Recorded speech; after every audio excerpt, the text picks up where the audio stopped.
తిరుపతి లడ్డు వివాదం నానాటికి తీవ్రమవుతుంది. కోట్లాది మంది హిందువుల మనోభావాలకు సంబంధించిన వ్యవహారం కావడంతో గల్లీ నుంచి ఢిల్లీ వరకు ప్రతి ఒక్కరూ రియాక్ట్ అవుతున్నారు. ప్రధానంగా AP deputy CM Pawan Kalyan ఈ విషయాన్ని సీరియస్ గా తీసుకున్న విషయం తెలిసిందే. స్వామివారికి అపచారం జరిగిందని, దీనికి ప్రాయశ్చిత్తంగా జరగాల్సిందేనని అంటూ ఆయన వ్యాఖ్యానించారు. దీనిలో భాగంగా 11 రోజులు ప్రాయశ్చిత్త దీక్షకు దిగారు జనసేన పార్టీ అధ్యక్షుడు పవన్ కళ్యాణ్. దీనిపై వైసీపీ నేతలు ఆరోపణలు చేస్తూనే ఉన్నారు.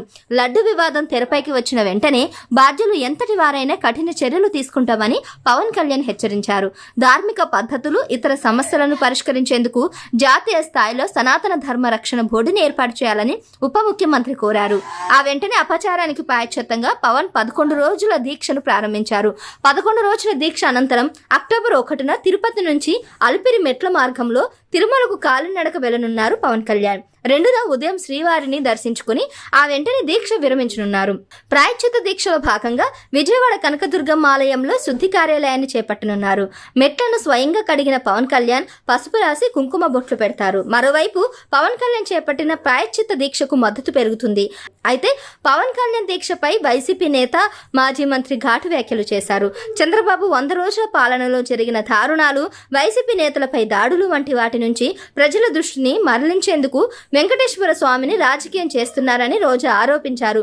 తప్పు చేసిన వాళ్ళే ప్రాయశ్చిత్త దీక్ష చేస్తారని, చంద్రబాబు తప్పులు తనకు ఎక్కడ చుట్టుకుంటుందోనని పవన్ దీక్ష చేస్తున్నారని ఎద్దేవా చేశారు రోజా. ఏం చేసినా పవన్ ను దేవుడు క్షమించడని, ఆయన చేస్తున్న 11 రోజుల దీక్ష పవన్ కి పనికొస్తుందని రోజా దుయ్యబట్టారు. రోజా చేసిన వ్యాఖ్యలకు జబర్దస్త్ నటుడు కిరా కార్తిక్ ఘాటుగా కౌంటర్ ఇచ్చారు. రోజా ప్రతిసారి తిరుమలకు ఎందుకు వెళ్ళింది, దేవుడి విషయంలో వైసీపీ నేతలు చేసింది క్షమించరాదని తప్పని ఆర్పి మండిపడ్డారు. తిరుమలలో వైసీపీ నేతలు చేయని దారుణాలు లేవని, వాటికన్నా ఇవి మించి ఉన్నాయని కూడా అంటున్నారు. కానీ వాటన్నిటికీ మించి జంతువుల కొవ్వు తీసుకొచ్చి దేవుడికి నైవేద్యంగా పెట్టారని ఆయన ఆగ్రహం వ్యక్తం చేశారు. ఈ విషయంలో తప్పు చేసిన వైసీపీ పశువుల కొవ్వుని భగవంతుడు తీయబోతున్నాడని ఆర్పి హెచ్చరించారు. డబ్బు కోసం రోజు అమ్ముడుపోయిందని, జగన్ పంపిన దారుణాలలో ఏది ఉంటే అది వాగేసిన రోజా చెప్పుతో కొట్టాలని ఆయన మండిపడ్డారు. లడ్డు ప్రసాదంలో కూడా రోజుకు 15% వాటాలున్నాయని సంచలన వ్యాఖ్యలు చేశారు ఆర్పి. నాతో డిబేట్కు రావాలని రోజాకు ఆర్పి సవాల్ విసిరారు.